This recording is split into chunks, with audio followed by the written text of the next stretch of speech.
जय हिंद दोस्तों, आशा करता हूँ कि आप सब लोग बेहतर होंगे। इस लेक्चर में बात करूँगा महत्वपूर्ण करंट अफेयर्स की जो 27 अगस्त 2021 को चर्चा में रहे हैं। और पहला टॉपिक है आपका खिला हुआ ज्वालामुखी। दोस्तों, खिला हुआ ज्वालामुखी की जब हम बात करते हैं तो ये जैसा कि आप इस चित्र में देख रहे हैं इसकी सक्रियता को, ये दुनिया का सबसे सक्रिय ज्वालामुखी माना जाता है, जो कि गुंबद के आकार में है, गुंबद के समान आकृति में फैला हुआ है। किलाउआ ज्वालामुखी की अगर बात करूं दोस्तों तो इसका नाम जो है किलाउआ, इसका अर्थ होता है अधिक फैलाने वाला। और ये ज्वालामुखी अमेरिका के अंडर में हवाई द्वीप जो आपका है, इस पर ये ज्वालामुखी है, जो कि उत्तरी प्रशांत महासागर में स्थित है। कहाँ पर है? उत्तरी प्रशांत महासागर में स्थित है, हवाई द्वीप पर। हवाई द्वीप पर इंपॉर्टेंटली हम देखें तो 5 प्रमुख सक्रिय ज्वालामुखी हैं और इन सभी सक्रिय ज्वालामुखी में आपका सबसे सक्रिय ज्वालामुखी जो है वो खिला हुआ है। एक और सक्रिय ज्वालामुखी जिसका नाम होता है मोनोलोआ। मोनोलोआ जो है ना वो भी इसी के पास में है ना, याद रखना है। मोनोलोआ जो है इसी के पास में है और वो भी हवाई द्वीप पर ही है, जो कि अमेरिका के अंतर्गत, अमेरिका के कंट्रोल में है। अब हम इसको क्यों पढ़ रहे हैं?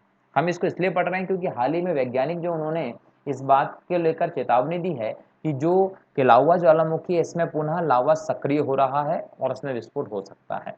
तो इस बात की चेतावनी दी है वैज्ञानिकों ने, इसलिए हम इसको भी पढ़ रहे हैं।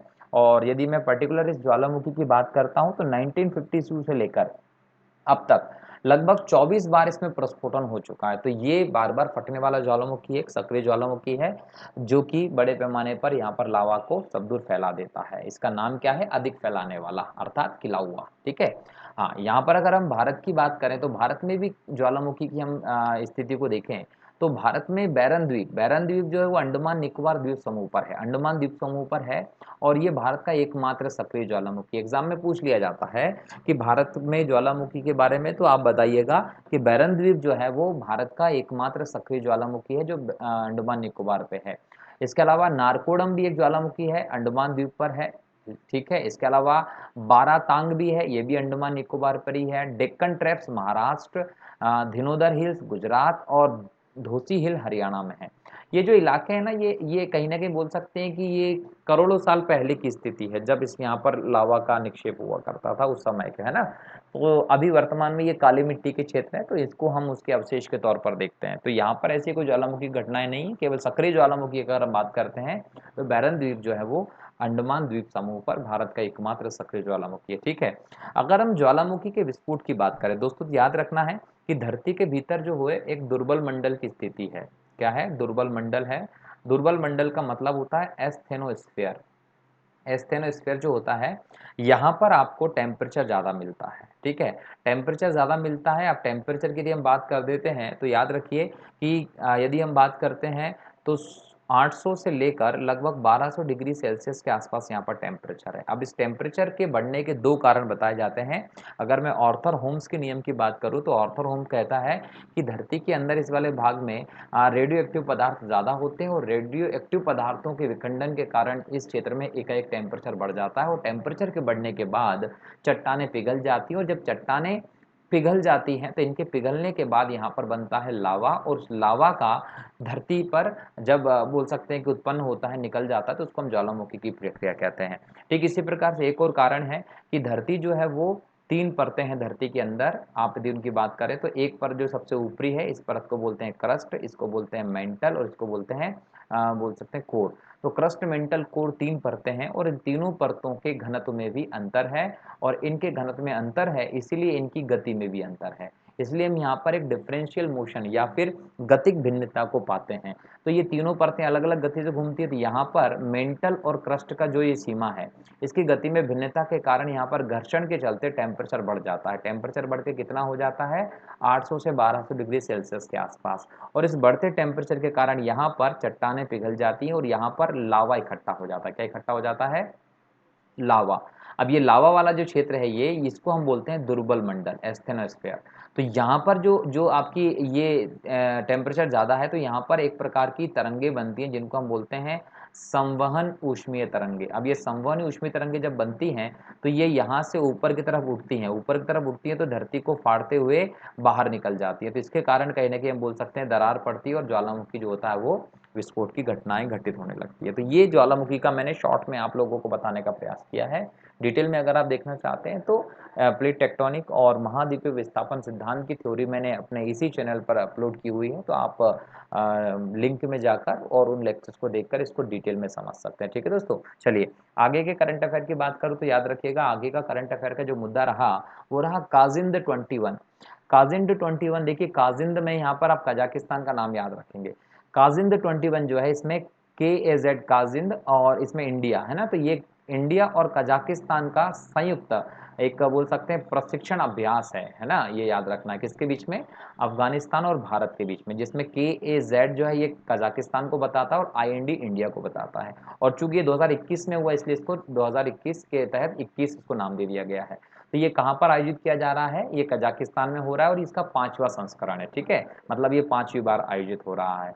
ठीक, अच्छा यहाँ पर अगर मैं बात कर लेता हूँ तो याद रखिएगा कि काजिंद 21 के बारे में, तो ये एक दोनों सेनाओं के बीच में होने वाला एक संयुक्त प्रशिक्षण अभ्यास है, जिसमें पेशेवर जो बोल सकते हैं कि आदान प्रदान, counter insurgency, counter terrorism operation आदि के अनुभवों को साझा किया जाता है, प्रैक्टिस की जाती है युद्ध की। ठीक है, कजाकिस्तान की स्थिति अगर देखना चाहते हैं तो कजाकिस्तान की स्थिति ये कजाकिस्तान है, जिसमें हम बात कर सकते हैं तो ये रशिया इसके ऊपर है, और रशिया के बाद अगर मैं बात करता हूँ ये रशिया, यहाँ पर कैस्पियन सागर जो झील है वो है, इसके अरल सागर झील भी इसके नीचे है ना, लेक बोल सकते हैं बल्काश जो है वो भी यहीं पर है। इसके दक्षिण में हम बात करें उज्बेकिस्तान है, तुर्कमेनिस्तान है और ये किर्गिस्तान है ना। इसके ईस्ट में जाएंगे तो इसकी चाइना चाइना वाली सीमा आ जाती है। ठीक है ना, तो ये इन कंट्रीज के साथ घिरा हुआ देश है कजाकिस्तान। ठीक है, चलिए इसके बाद हम इसके बारे में और बात करें तो नेक्स्ट आपका करंट अफेयर का टॉपिक है LIC। LIC बोले तो जीवन बीमा निगम है ना,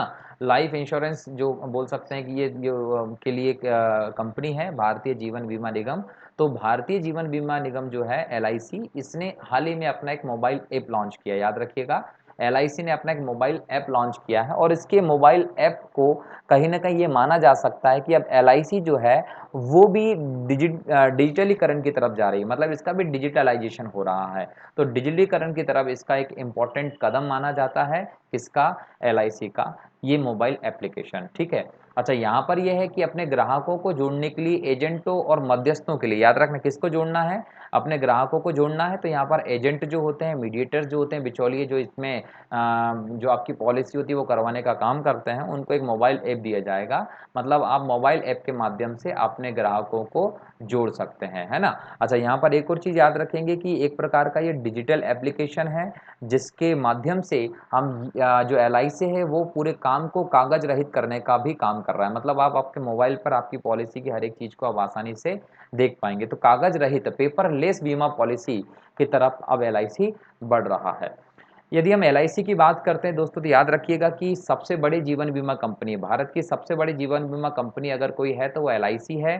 देश की सबसे बड़ी निवेशक कंपनी भी है। दोस्तों देखो याद रखना कि अगर देश की सबसे बड़ी निवेशक कंपनी के नाम का याद रखना हो तो आप याद रखिएगा कि वो भी LIC ही है। LIC क्या है भाई, आप क्या करते हैं, प्रीमियम लेते हैं, इसके पास कंपनी के पास पैसा जमा होता है, वो पैसे को ये सरकार की विभिन्न योजनाओं के लिए जो निवेश करने वाली कंपनी है उसके तौर पर LIC सबसे ज़्यादा पैसा लगाती है।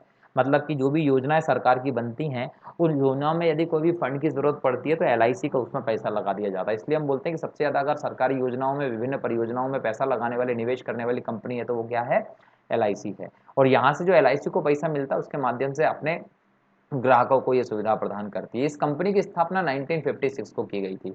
अगर LIC के बारे में पूछा जाए तो बताएंगे कि 1956 में इसकी स्थापना की गई थी और इसका मुख्यालय जो है वो मुंबई में, मुंबई महाराष्ट्र में इसका मुख्यालय है।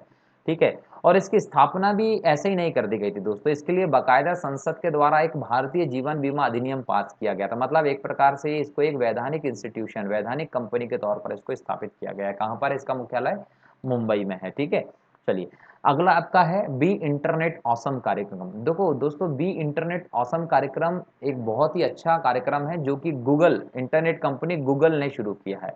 भारत में एक कॉमिक बुक प्रकाशक है जिसका नाम है अमर चित्रकथा। अमर चित्रकथा के साथ इसने एक बोल सकते हैं साझेदारी की है और इस समझौते के तहत उन्होंने भारत के लिए अपना वैश्विक बी इंटरनेट ऑसम कार्यक्रम लॉन्च किया है। ये जो कार्यक्रम है ये 8 भारतीय भाषाओं में लॉन्च किया गया है और ये एक बहुत इंपॉर्टेंट कार्यक्रम है क्योंकि ये गूगल इंडिया को इंटरनेट पे गलत सूचनाएं, धोखाधड़ी, बाल सुरक्षा संबंधी खतरों, हिंसक उग्रवादी बातों को, फिशिंग हमलों या फिर मालवेयर जैसे खतरों से मुकाबला करने में मदद करने वाला है। इस प्रकार से इसकी एक इम्पोर्टेंट भूमिका है और इस कार्यक्रम का मुख्य उद्देश्य इस बात को सुनिश्चित करना है कि बच्चे इंटरनेट के माध्यम से सुरक्षित रूप से सीख सकें। बच्चों को जो गलत चीज़ें होती हैं या खतरे हो सकते हैं, उन सब चीज़ों से बचाते हुए इंटरनेट के सुरक्षित उपयोग को सुनिश्चित करना इस कार्यक्रम का उद्देश्य है। क्लियर है कि नहीं है? तो कहीं न कहीं ऐसा करके कंपनी और उपयोगकर्ताओं के बीच में एक विश्वास की नींव की स्थापना हो सकती है। ये इस गूगल कंपनी का यहाँ पर टारगेट माना जा सकता है। ठीक है दोस्तों? चलिए, तो ये इम्पोर्टेंट जो टॉपिक थे वो हम लोगों ने आज के इस लेक्चर के माध्यम से डिस्कस कर लिए हैं। ठीक है?